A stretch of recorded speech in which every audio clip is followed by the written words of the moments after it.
Bismillahirrahmanirrahim.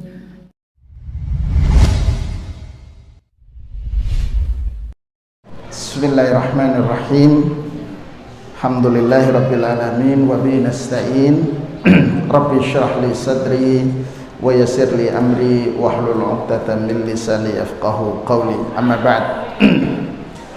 Ibu-ibu yang dirahmati oleh Allah, buku ini istimewa. Kenapa saya katakan istimewa? Karena ditulis oleh seorang pakar, yaitu Profesor Abdul Karim Bakar, seorang pakar pendidikan yang lahir di kota Hims. Hims itu masuk wilayah Suriah. Beliau lahir tahun 1951 atau 1370 Hijriah. Kalau jenengan membaca tulisan beliau, redaksi bahasa Arabnya, itu memang menunjukkan keahlian beliau dalam sisi bahasa. Dan subhanallah, bahasa beliau itu sangat menyentuh banget sebenarnya. Tapi alhamdulillah Ustadz Fadail ini membantu untuk kemudian mencermati apa yang diinginkan oleh penulis. Judul bahasa Arabnya Hakadha takunu al-ummahat. Beginilah mestinya seorang ibu. Supaya jenengan memahami secara detail, saya tidak akan membahas ini sampai selesai. Supaya apa? Supaya nanti jenengan menyempatkan untuk membaca dari awal sampai akhir. Saya baca bahasa Arabnya sekali, baca terjemahannya sekali, begitu. Kesimpulannya, ibu-ibu yang dirahmati oleh Allah, jenengan bisa tutup saja. Judulnya, kesimpulan saya beberapa catatan. Yang pertama, la yakunul insanu insanan. Jadi manusia ya tidak akan sempurna menjadi manusia kecuali ya perlu kepada, mohon maaf ibu-ibu ya, saya lebih senang nulis pakai bahasa Arab. Jadi kesimpulan saya, la yakunu al-insanu insanan, tidak akan sempurna manusia menjadi manusia illa, kecuali satu,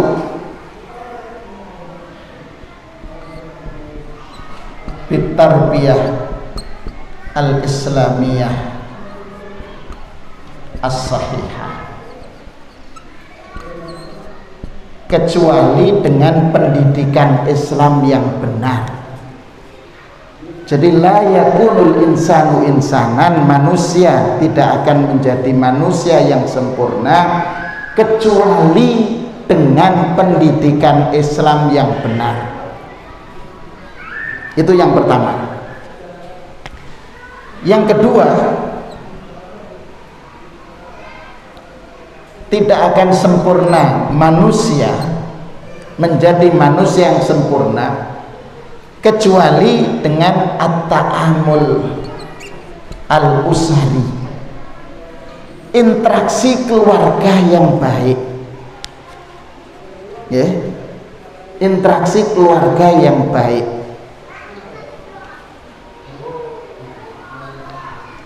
Yang ketiga,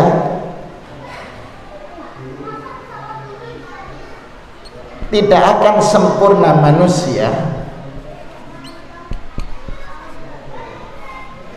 kecuali dengan at-ta'amul al-ijtimai, interaksi sosial. Jadi anak, kalau kemudian kita ganti la yakunul waladu waladan salihan, tidak akan terjadi anak itu menjadi anak yang soleh kecuali satu, dimulai dengan pendidikan Islam yang benar. Yang kedua, harus ada interaksi keluarga yang harmonis. Jadi interaksi keluarga yang harmonis. Yang ketiga, dengan at-ta'amul, interaksi sosial dengan masyarakat. Karena kita hidup tidak akan lepas dengan masyarakat, hidup bertetangga, kecuali rumah kita rumah yang mewah, mepet sawah. Kalau rumah kita mepet sawah, insya Allah anak kita tidak akan banyak berinteraksi dengan tetangga karena tidak ada tetangganya, gitu ya. Nah, berarti berapa waktu yang paling besar terjadi di rumah tangga itu?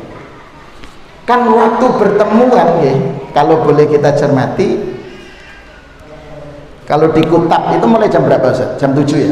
Jam 7:04. 7:04 sampai? Konuni sampai jam 2 kurang seperempat. Konuni sampai jam 2 kurang seperempat. Anggaplah nggih, mulai jam 7 sampai jam 14. Berarti 8, 9, 10, 11, 12, 1, 2, 7 jam. Nggih. Di rumah di mana? Berapa jam? 17. Di Kutab 7 jam, waktu terbanyak di rumah. Berarti di sini.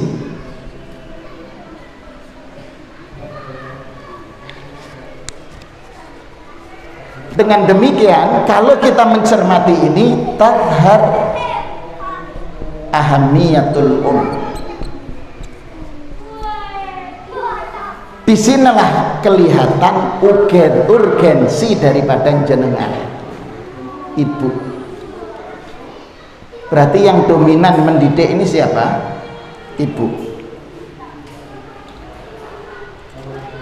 Makanya tadhar ahamiyatul berarti apa wazifah tugas dari ibu? Wazifatul wazifatul al-muslimah.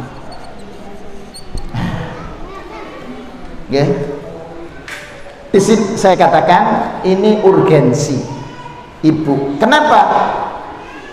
Ibu itu memiliki dua sisi yang tidak dimiliki oleh bapak. Makanya jenengan harus berbahagia itu. Dua hal yang tidak dimiliki oleh bapak. Apa itu? Al-hanan, kasih sayang yang tidak pernah ada batasnya. Jadi jenengan itu punya al-hanan, kasih sayang. Yang kedua, sabrun, yang tidak pernah akan habis. Di sini. Jadi kenapa tampak urgensi posisi jenengan itu? Karena di sini al-hanan atau al-hanun, kasih sayang dan kesabaran.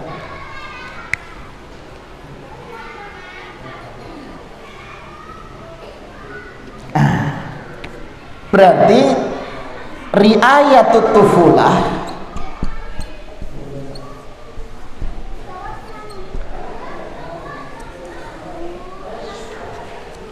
merawat anak-anak, riayatut tufulah, perawatan kepada anak ini menjadi tanggung jawab besar daripada ibu. Ya. tanggung jawab besar itu ada di jenengan. Disinilah jenengan menanamkan benih-benih kebaikan, budhurul khair, menanamkan benih-benih perbaikan dan menanamkan benih-benih al-istiqomah. Di sini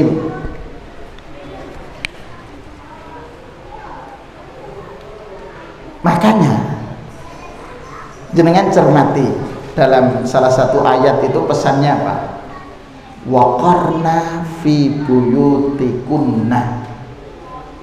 Ibu-ibu lebih banyak waktu itu di rumah, ya, di rumah.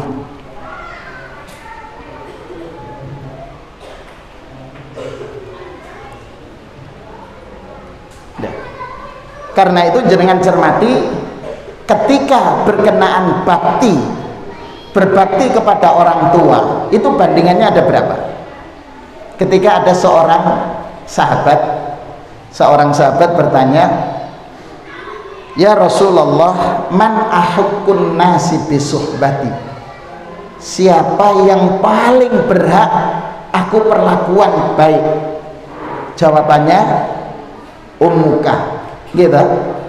Thummaman, kemudian siapa lagi? Ibumu. Thummaman, ummuka, ibumu. Thummaman, baru abuka. 3:1. 3 untuk ibu, 1 untuk bapak.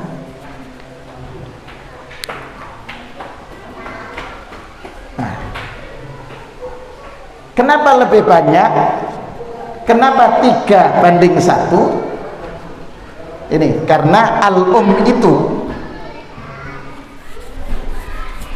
ini saya berbicara tentang, karena almar'ah, wanita, almar'atu itu tugasnya 1 sebagai amatun lillah, sebagai hamba Allah.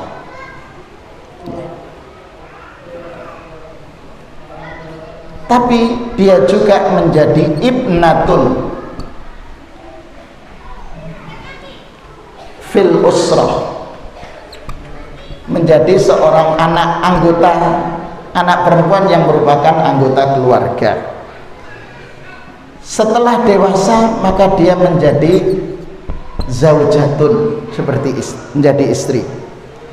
Setelah itu menjadi umman, ya, ibu.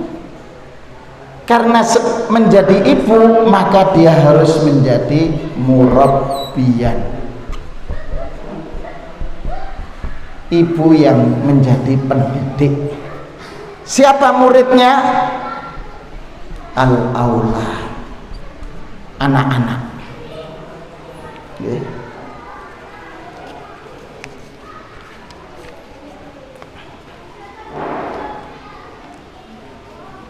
Ya. Makanya mari coba kita cermati, ya. Anak ini murid pertama jenengan, makanya pepatah Arab mengatakan al-ummu madrasatun, ibu itu lembaga pendidikan. In a'addat, kalau disiapkan, a'addat sya'ban salihan, maka akan melahirkan bangsa yang baik. Berarti mencermati dari sini, kalau ibu tidak melaksanakan tugas yang semestinya, proses berarti termasuk mengantarkan generasi bangsa yang kurang baik. Nah, sekarang mari kita coba, karena ibu sebagai murabbiyan bagi anaknya, apa yang harus ditanamkan pertama? Tentang al-iman, tentang iman.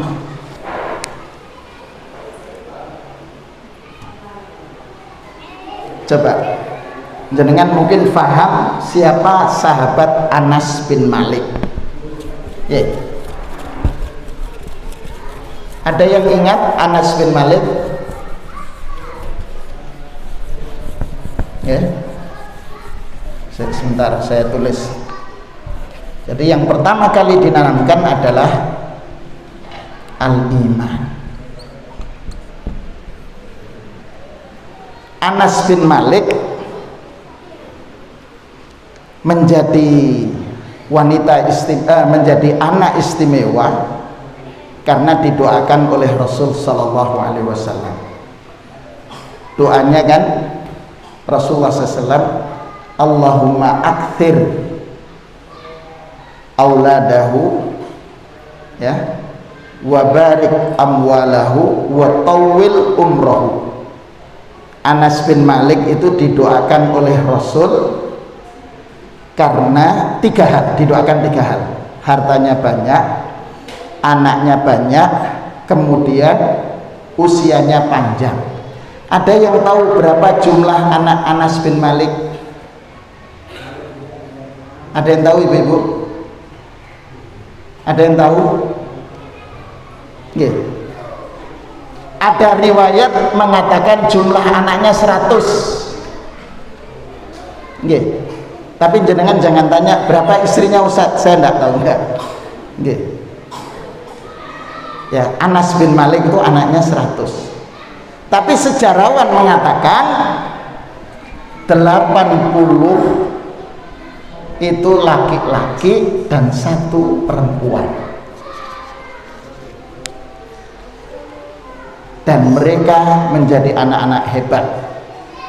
Anas bin Malik, ya, menanamkan iman, itu yang penting. Apa yang dilakukan Anas bin Malik ketika kecil oleh ibunya? Itu masih kecil sudah mulai bisa bicara. Itu diajari dengan mengucapkan qul asyhadu alla ilaha illallah. Ya, jadi yang diajarkan itu mengucapkan syahadat wa anna muhammadan rasulullah. Itu baru mulai belajar bicara. Ya. Jadi nilai iman. Kita sekarang melihat contoh lain. Kalau tadi Anas bin Malik, yang kedua Abdullah bin Umar. Gitu. Abdullah bin Umar. Ini keluarga hebat. Ayahnya Umar bin Khattab juga mengajarkan iman kepada anaknya. Ibunya pun juga demikian. Sehingga dia Abdullah bin Umar menjadi ulama. Punya ulama. Jadi ulama besar. Suatu saat Abdullah bin Umar ini menguji. Jadi Abdullah bin Umar dalam perjalanan singgah di satu lembah yang di situ banyak pengembala kambing. Kebetulan di antara pengembala kambing itu ada yang masih belia, masih muda banget, masih muda. Kata Abdullah bin Umar, tapi min hadhil aghnam wahidatan, wahai pengembala, jualkan kepada saya 1 ekor kambing. Terus apa jawaban pengembala kambing ini? Dia jawab, qala innaha laisat li, wahai tuan, ini bukan kambingku. Qala, Ibnu Umar menguji, kul, coba nanti sampaikan kepada majikan bahwa kambingnya dimakan serigala. Apa jawaban dari anak pengembala kambing tadi? Fa'ainallah, di mana Allah kalau begitu? Coba, ini anak pengembala kambing yang belum belajar ke kutab, belum belajar ke SD, belum belajar ke SMP atau ke madrasah Al-Fatih. Tapi ketika dicoba begitu dia mengatakan fa'ainallah, di mana Allah? Inilah peran jenengan ibu, menanamkan iman kepada anak. Yang kedua, menanamkan akhlak, etika. Saya ambil contoh ya. Akhlak di sini diantaranya sifatul haya, sifat pemalu. Ya. Sekarang ayah bunda, ibu-ibu yang dirahmati oleh Allah, sifat malu ini banyak yang hilang, gitu, banyak yang hilang. Bahkan bisa jadi tidak hanya sifat malu, yang lainnya pun hilang, gitu. Makanya di sini pentingnya peran menanamkan akhlak sekaligus iman. Jadi iman ini akan melahirkan akhlak yang baik. Contohnya, bagaimana menanamkan akhlak yang kemudian menghadirkan keimanan? Misal kalau putri jenengan atau anak, ini kan sebentar lagi hari raya, nggih.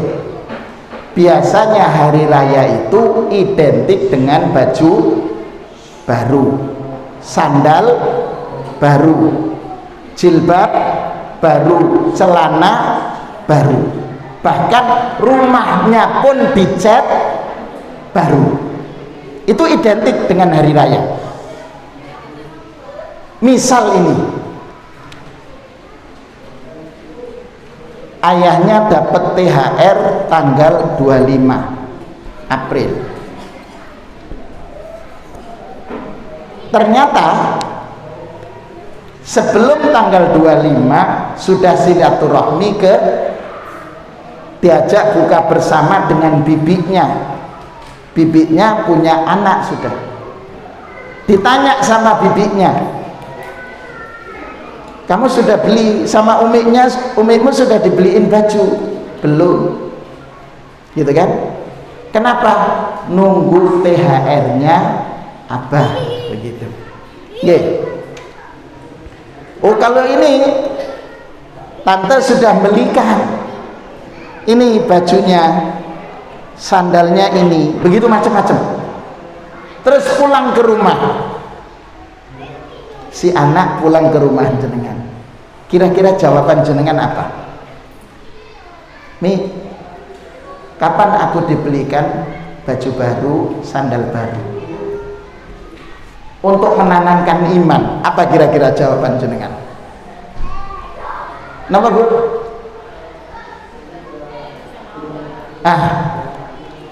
Jadi kalau ingin menanamkan iman, disampaikan, nah, yang mengatur rezeki itu siapa?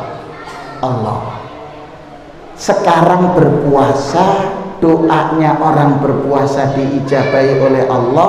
Minta sama Allah yang maha pemberi rizki, minta, diajar. Bagaimana doanya Mi? Langsung, ya Allah yang maha pemberi rizki, rizkikan kepada ayahku rezeki uang melimpah sehingga bisa belikan aku baju baru. Iman itu ditanamkan. Yang sering terjadi, ibu menjawab, tunggu dulu, bapak belum terima THR. Sehingga ketika tanggal berapa, 25, dikasih tanda tanggalnya itu, gitu. Setelah dikasih tanggal, Mi sudah tanggal 25 kok belum beli baju. Tapi coba kalau kemudian tadi ditanamkan, Allah yang maha memberi, minta sama Allah. Setelah kemudian pas tanggal ternyata dimajukan karena liburan ada cuti bersama, mestinya tanggal 2 liburannya tanggal 29, terus THR-nya dimajukan karena ada perintah dari Menteri Keuangan. Ya, jadi tanggal 24. Nah, doamu diijabahi oleh Allah. Ayah sudah terima THR tanggal 24. Ayo sekarang berangkat beli, tapi memulai berangkat dulu dengan bismillahi tawakal. Ini Pak, begitu. Itulah nilai iman, akhlak kepada Allah, akhlak kepada sesama. Setelah itu, setelah selesai nyampe dibelikan, coba ini sudah baru, apa yang mesti dilakukan? Alhamdulillah, terima kasih sama Allah. Yang kedua, terima kasih kepada ayah dan ibu. Ini ayah bunda harus banyak mengkoleksi kalimat-kalimat untuk menanamkan ini. Tapi ingat, ayah ibunda, ibu-ibu yang dirahmati oleh Allah, ketika anak berinteraksi dengan tetangga, kemudian anak tetangga punya mainan yang mainannya tidak dimiliki oleh putri jenengan, tiba-tiba putri kita bawa mainan itu ke rumah, apa yang jenengan tegur kepada anak? Ibu, teguran jenengan kepada anak gimana kira-kira? Dalam ditanya gimana coba? Dapat dari mana? Terus punyaan siapa? Setelah itu dikembalikan. Oke. Satu. Ada sisi yang lain barangkali begini. Nah, ini kok subhanallah dapat dari mana? Ayo cerita kepada Umi. Umi, punyaan fulan. Ingat, ini bukan milik kita. Ya. Kemudian ditanamkan iman. Tuhan kita Allah melarang mengambil harta orang lain tanpa izin. Kamu sudah izin bawa pulang ke sini? Belum. Sekarang untuk mengantarkan sekaligus tanggung jawab anak merubah sikap, jenengan antarkan. Jadi tidak anaknya saja, jenengan orang tua mengantarkan.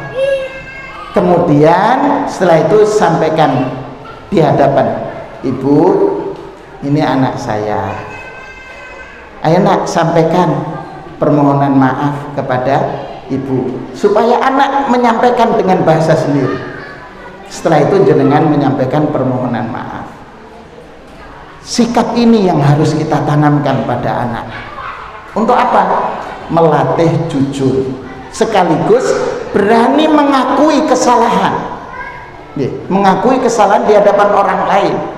Dan sejak saat itu akan tertanam, kalau saya ngambil nanti akan seperti ini. Berbeda dengan kalau umpamanya jenengan langsung marah, ini maling, ini milik orang, pencuri. Coba apa kata masyarakat kalau kemudian anaknya abah mengambil harta orang lain? Oh, itu terekamnya negatif. Tapi kalau diantarkan dengan kejujuran, pengakuan, itu luar biasa. Nggih.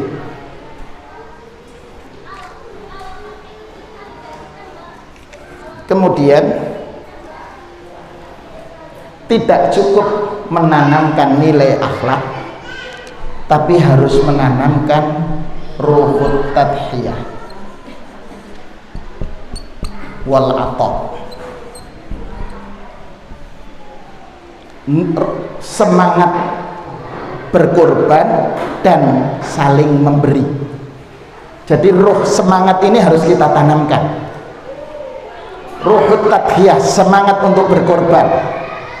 Ini dimulai dari mana?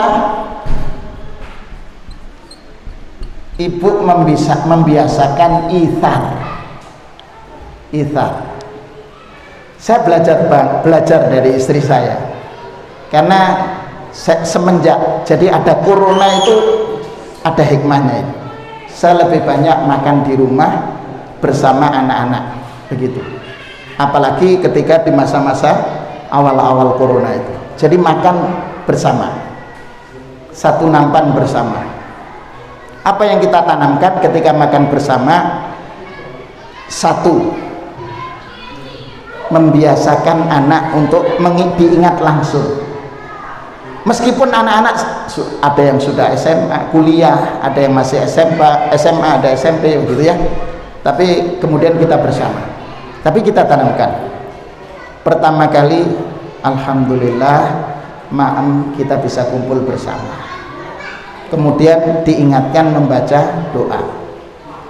Lah, saya belajar dari istri itu selalu mengambil ini kue, ini lauk untuk Umi, ini untuk Abah, nah ini untuk anak-anak. Kemudian jatahnya istri dibagi lagi, ini untuk kakak, ini untuk mbak, ini untuk adik, begitu, masih disisa. Kemudian saya mau bagi, punya nafkah kebanyakan enggak, apa yang kerja, yang butuh energi lebih, maka jangan dikurangi. Akhirnya saya coba sisakan, ketika sudah selesai saya bagi. Ayo, begitu. Kenapa? Kebersamaan dan saling menghormati. Ketika umi ibu memulai membagi, mendahulukan, ini berarti telah menanamkan semangat berkorban, mendahulukan orang lain. Ya, mungkin kita belajar dari Khonsa. Ada yang ingat Khonsa? Khonsa itu nikah, dianugerahi oleh Allah 4 orang anak, semuanya masih remaja. Kemudian didaftarkan untuk berjihad bersama Rasul Sallallahu Alaihi Wasallam. Suaminya pincang, kakinya besar sebelah, pincang. Suaminya minta izin kepada anaknya, menyampaikan kepada anak, saya ikut berjuang. Kata anak-anaknya, ayah, engkau sudah usia lanjut. Yang kedua, engkau secara fisik tidak diizinkan untuk tidak ikut. Tapi melihat suaminya, anak-anaknya tidak mengizinkan, dia coba izin kepada Rasul. Akhirnya mereka berjuang bersama, diizinkan. 4-4-nya gugur di jalan Allah. Karena itu Rasulullah mengutus sahabat untuk menyampaikan kabar bela sungkawa atas gugurnya 4 putranya. Khawatir, bersedih. Apa jawaban Khansa? Ini yang terekam, alhamdulillahilladzi syarrafani biqatlihim wa arju min rabbi ayyajma'ani bihim fi mustaqarri jannatih. Segala puji bagi Allah yang telah memuliakan aku dengan gugurnya 4 anakku, dan saya berharap kepada Allah mengumpulkan aku di surganya kelak. Jadi sekali ibu yang dirahmati oleh Allah, jenengan punya tugas menanamkan semangat berkorban, semangat memberi. Dan itu dimulai dengan membiasakan anak, apalagi mau nanti Idul Fitri atau berangkat sekolah misalnya, ini nanti untuk infak ya. Jadi pembiasaan itu yang penting.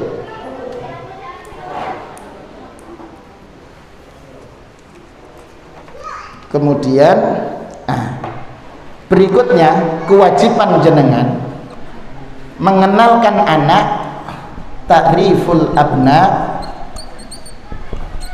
bis sunan wal adab.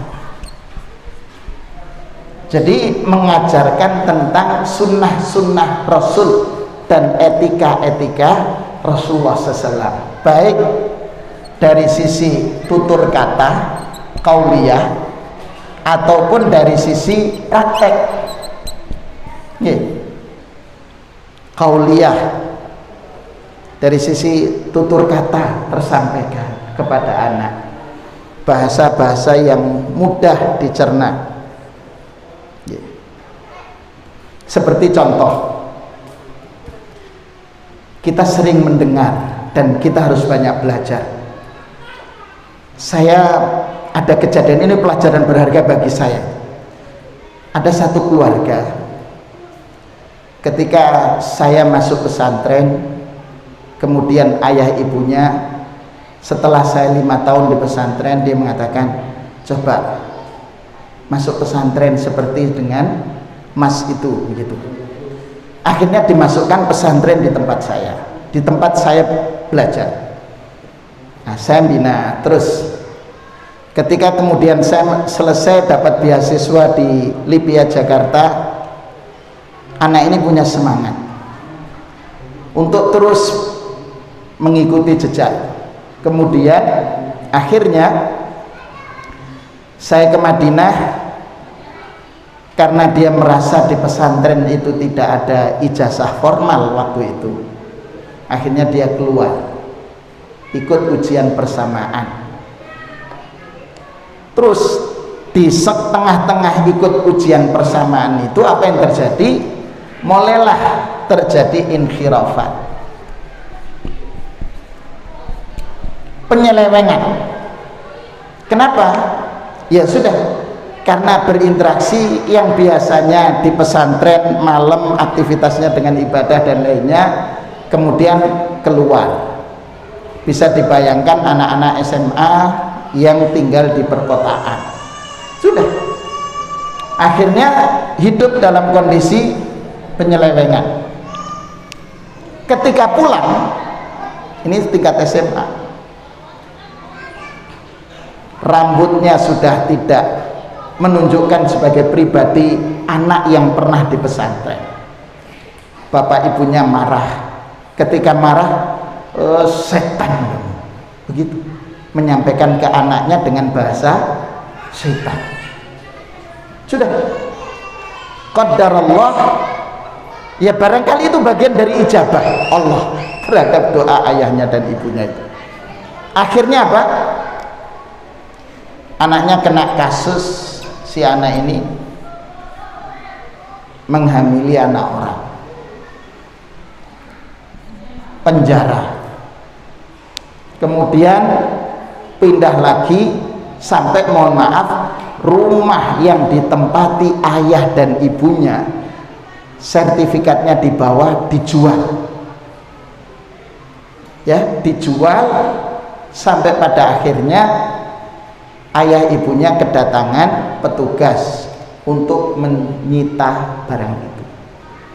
Ya sudah, akhirnya keluarga besar menyelamatkan supaya ini tidak terjadi. Kemudian beberapa kasus nipu sampai akhirnya di Kalimantan di penjara, di Mojokerto di penjara, semua di penjara. Sudah.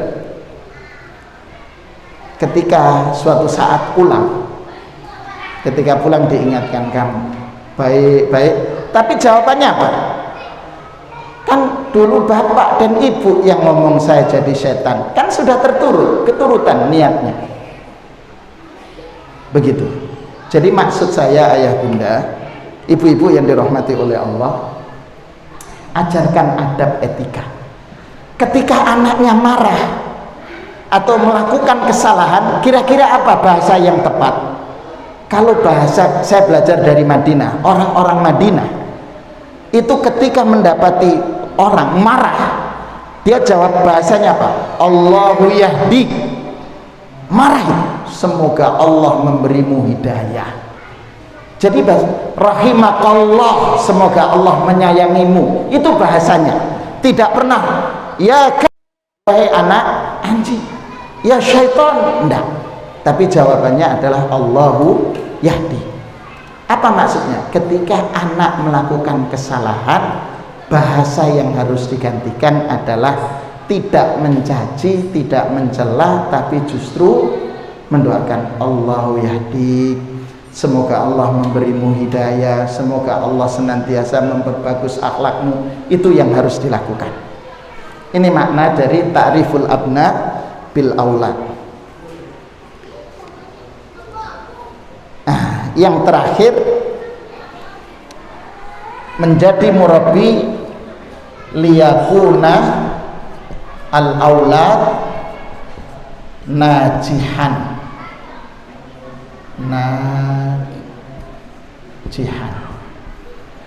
Mendidik anak agar anak diantarkan menjadi pribadi yang sukses. Bagaimana caranya? Coba jenengan cermati dialog dari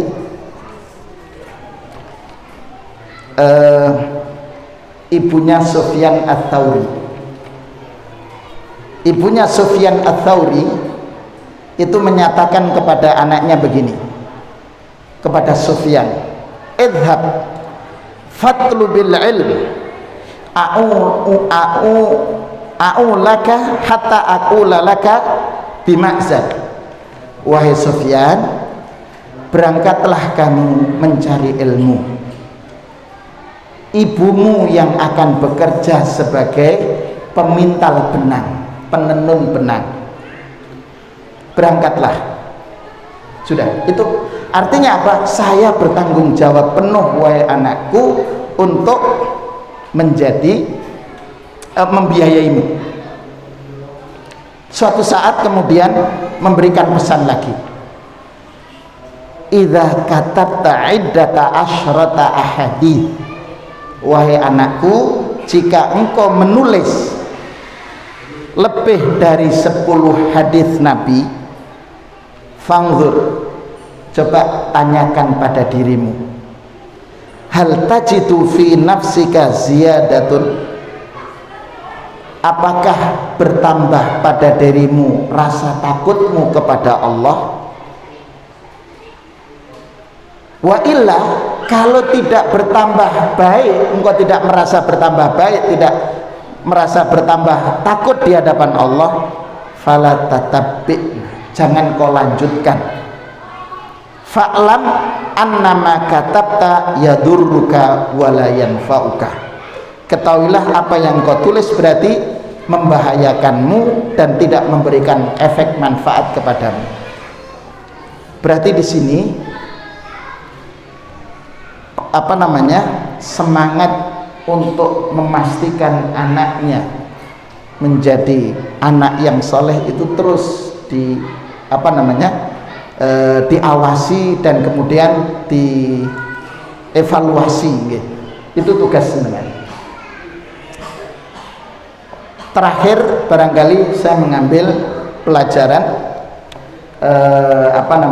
untuk ini semua belajar dari kisah yang dilakukan oleh seorang sahabat tentang peran yang dilakukan. Dalam hal ini siapa? Asma binti Abi Bakar. Ya. Ya.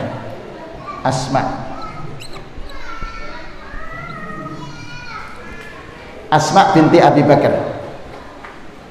Itu di muqaddimah dijelaskan oleh beliau. Asma ini wanita yang luar biasa ya. Kalau dalam bahasa penulis sebentar. Asma itu wanita yang al-iltizam bisyariah.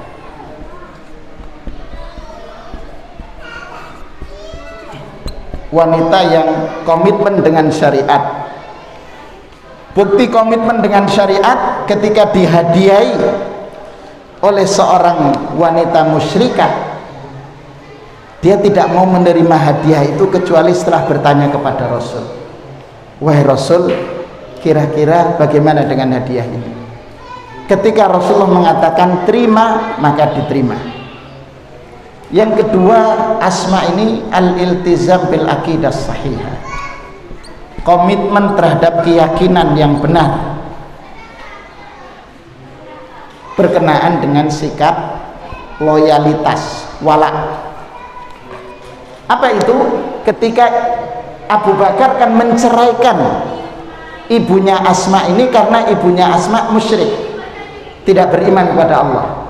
Dia datang dari Mekah ke Madinah untuk bertemu dengan Asma. Ketika bertemu dengan Asma, Asma belum menerima dan belum memberikan perhatian kepada ibunya kecuali bertemu dengan Rasul. Wahai Rasul, anna umma Asma ja'atni. Ummu Asma datang untuk bertemu denganku. Bagaimana aku, apa yang harus aku lakukan? Diperintahkan untuk memperlakukan sebaik mungkin. Setelah itu dia lakukan komitmen itu. Kemudian Asma al-iltizam bihifdhis sihhah. Asma ini komitmen menjaga kesehatan sampai usia beliau 100 tahun. Ya, usia 100 tahun tapi tidak ada satupun giginya yang protol, tidak ada. Berarti bagaimana menjaganya? Kemudian beliau mengalami kebutaan di menjelang wafatnya. Dari rahim Asma binti Abi Bakar ini yang menikah dengan Zubair ibn al-Awwam, karena dengan suami pertama pisah karena berbeda keyakinan, akhirnya menikah dengan Zubair bin Awwam. Ketika menikah dengan Zubair punya anak Abdullah, yang satu Urwah, yang satu Asim.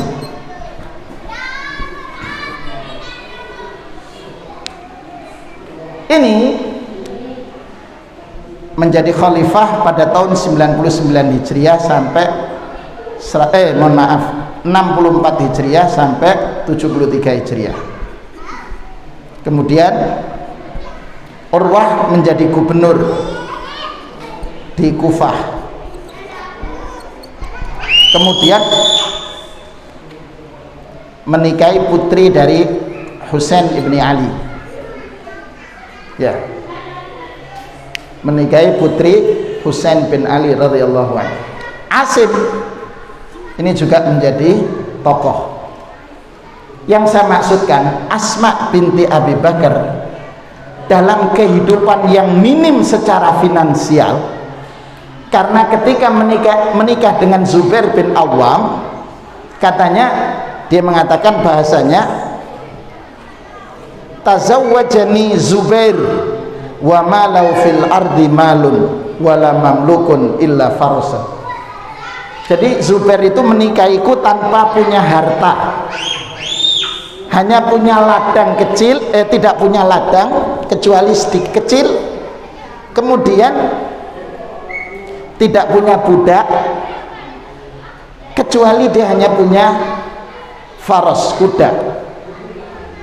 Kuda ini siapa yang merawat? Asma. Ya, dirawat oleh Asma. Tapi dia Asma ini luar biasa, termasuk membantu menanam biji-bijian untuk di ladang Zubair ibn Awwam. Maksud saya dari kisah ini, Asma binti binti Abi Bakar yang menikah dengan Zubair, meskipun minim secara finansial, tapi mampu mengantarkan putra-putranya menjadi orang-orang yang punya catatan emas dalam sejarah Islam. Jadi tidak ada alasan bagi kita masalah finansial menjadi penghalang untuk mengantarkan putra-putrinya menjadi putra-putri yang saleh dan salihat. Ini secara umum kesimpulan yang saya sampaikan. Saya berikan kesempatan kepada para bunda untuk berdiskusi. Lebih jelas jenengan nanti membaca ini. Monggo. Silakan, Ayah Buddha, mungkin ada yang ditanya. Ibu-ibu, monggo.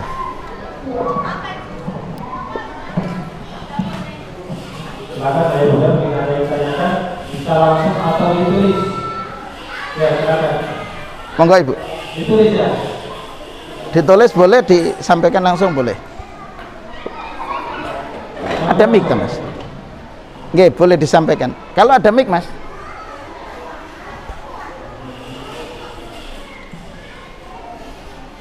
Pakai ini aja. Nggih.